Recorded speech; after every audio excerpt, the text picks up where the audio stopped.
समय पर फोन आया।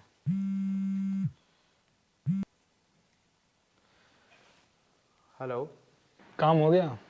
जी, आपका काम हो गया। ठीक है, चलो जल्दी निकलो वहाँ से।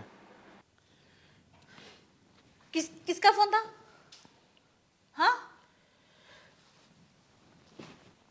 अब तुम्हें बताने की जरूरत है क्या कि किसका फोन था? मेरे पति का फोन था। वो इतना बेशर्म कैसे हो सकता है? और तुम्हारी हिम्मत कैसे हुई मेरे साथ ये सब करने की? बड़े दुख के साथ कहना पड़ रहा है, तुम्हारे पति ने मुझे यहाँ भेजा है और तुम्हारे पति ने ही मुझसे कहा था कि मुझसे तो कुछ होता नहीं, तो 1 घंटे के लिए तू ही चला जा। तो बस मैं भी आ गया तुम्हारे पास। 1 से 1.5 घंटा। अब इससे ज़्यादा क्या चाहिए तुम्हें?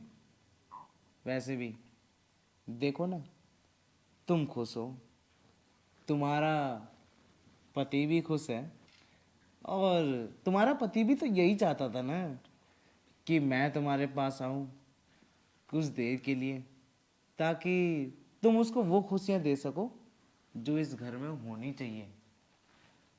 और तुम्हें लगता है कि मैंने कुछ गलत किया है? अगर मैंने कुछ गलत किया है ना, तो अपने पति से इस चीज़ का सवाल पूछ लेना कि मैंने सही किया या गलत किया। क्योंकि देखो, तुम्हारे घर में कोई नया मेहमान आ जाए। गलत? गलत तुम क्या करोगे? गलत तो मेरे पति ने मेरे साथ किया है।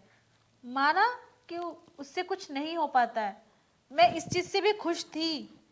हाँ, उसे जो बच्चा चाहिए वो मैं नहीं दे सकती, क्योंकि जब वही कुछ नहीं करेगा तो मैं कहाँ से पैदा करूंगी? उसे भी तो करना पड़ेगा ना।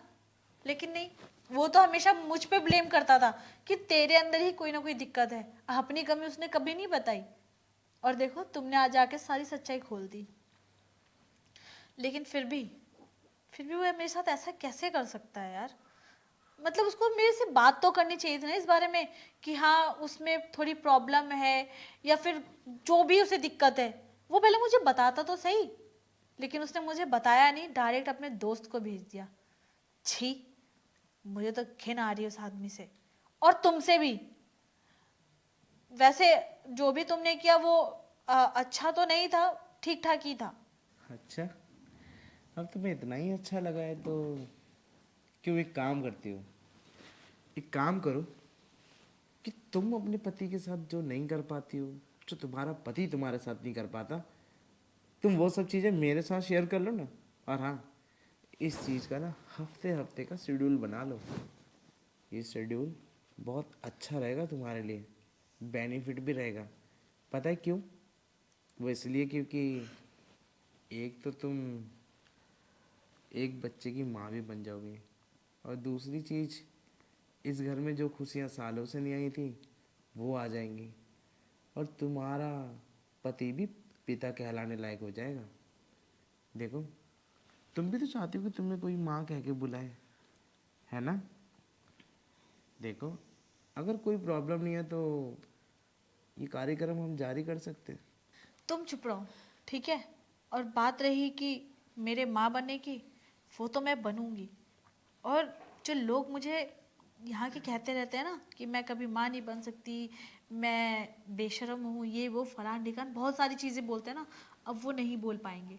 अब तो मुझे बस माँ बनना है, और मैं चाहती हूँ कि मुझे माँ बनने वाला इस घर में दौड़े। और तुम क्या कह रहे थे? आगे ये सिलसिला चलता रहे, हाँ, हर वीकेंड। ओ हेलो मिस्टर, जिस दिन मैं प्रेग्नेंट हो गई ना, उस दिन से तुम दिखना भी मत मेरे आसपास। बता रही हूँ मैं तुम्हें, समझ गए? और बात रही मेरे पति की, उससे तो मैं निपट लूंगी और उसे समझा भी दूंगी, और वो भी तुम्हें समझा देगा, समझे?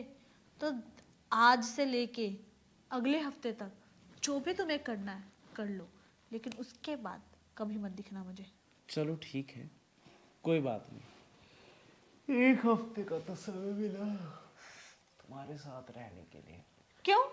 मेरे साथ तुम क्यों रहोगे? मैं तुम्हारी लुगाई लगती हूँ क्या? अरे लुगाई लगती ना तो मैं तेरे पास नहीं रहता। वो क्या है ना कि तू बाहर वाली है, तो टच। और तुझे छूने में ना बहुत मजा आता है देख सच में। देख, मैं तुझे ना लास्ट टाइम बोल रही हूँ, अगर मुझे छूना है ना तो सिर्फ एक ही बार छुएगा, दोबारा नहीं, समझा? और एक बार ऑलरेडी तू छू चुका है, इसका मतलब बस तेरे पास एक और चांस है।